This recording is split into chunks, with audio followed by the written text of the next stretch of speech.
How do I handle difficult clients? I think this is one of the most asked questions that I've gotten from my students. Many people keep complaining that, oh, when my clients come to collect their addresses, they're always angry, they're always annoyed, there's always some kind of shouting, there's always some kind of quarrel.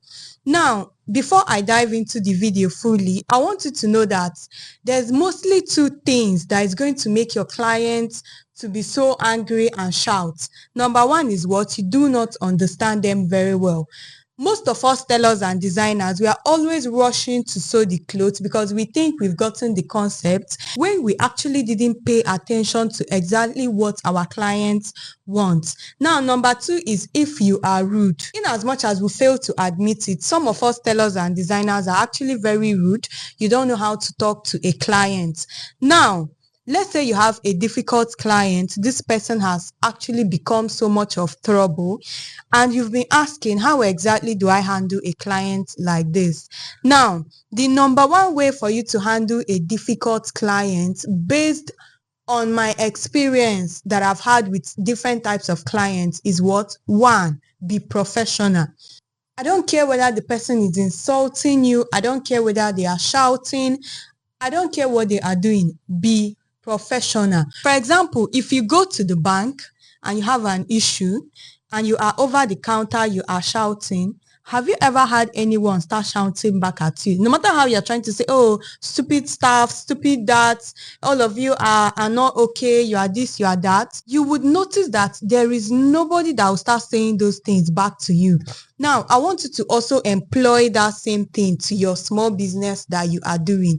No matter how rude they are, no matter how nonchalant your clients are, no matter how difficult they are, be professional with them. When you are replying them, reply professionally. When you are talking, talk professionally. Now, the second way to actually handle difficult clients is to what? Listen more. Now, there's an experience that I have because I like to teach with evidence. I once made a dress for someone, and when she came to pick the dress, this was years back, she kept on complaining, this one is like this one is like that. In my mind back then, I was like, Omo, I don't want this type of person again. They are stressing me.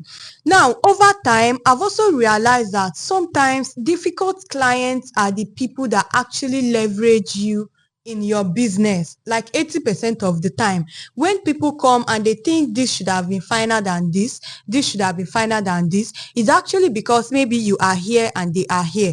So when God gives you a client that is here, when you are still here, he is trying to elevate you. But the first thing that is going to happen is that they are going to be difficult clients. Do you know why? Because you are not yet operating in their level. So you are going to see them as people that are actually giving you issues. You are going to see them as people that are trying to test your patience in your business. So when you have clients and they are actually difficult, they keep complaining, they are shouting, try to listen more. Try to be cleared of what they actually want. Try to understand what your clients want. People message me and be like, oh, Tekla, I want to make a dress for my wedding. And they are like, okay, how much is the material? I'm like, madam, calm down. Calm down, because if we don't calm down at this point, we are going to end up shouting on the long run. This is now where I start questioning you. I'll question you, how do you want the dress? When do you want it? I'll get all the details that I need to give you what I want. And the details is also going to help me to know how much to exactly charge you, because now I have 100% idea of what you want.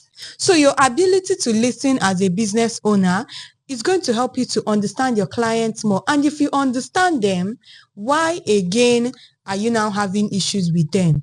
Now, the third way to actually handle a difficult client is to get clarification. Don't just sew because they say they want this blouse. Ask them, do you want it exactly the way it is in the picture?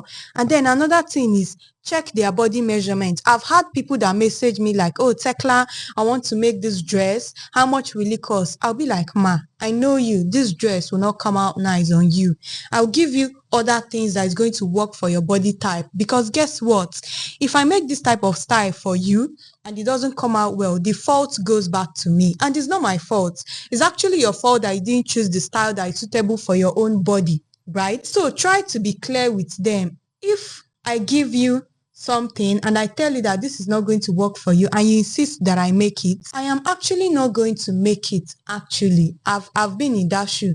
I'm not going to sew it because if issues come up, it's going to come back to me. So what I'm trying to say in essence is get clarity from your clients. Make sure that you have 100% clarification on how the dress is going to be.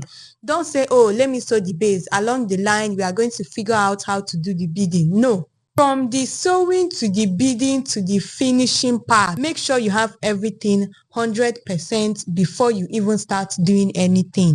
If you do these three things, if you actually get more clarification from your clients, you listen more, and then you try to understand exactly what they want, it's actually going to help you to do your business better.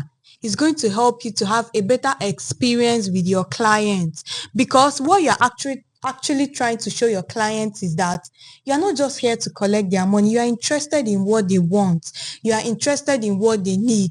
You have interest on what they want to achieve and how they feel. And they are going to trust you. They are going to love your brand more and you're going to make more money. So this is my tips on how to handle difficult clients based on personal experience and based on things that I've taught my students that they use that actually worked for them. And that is it.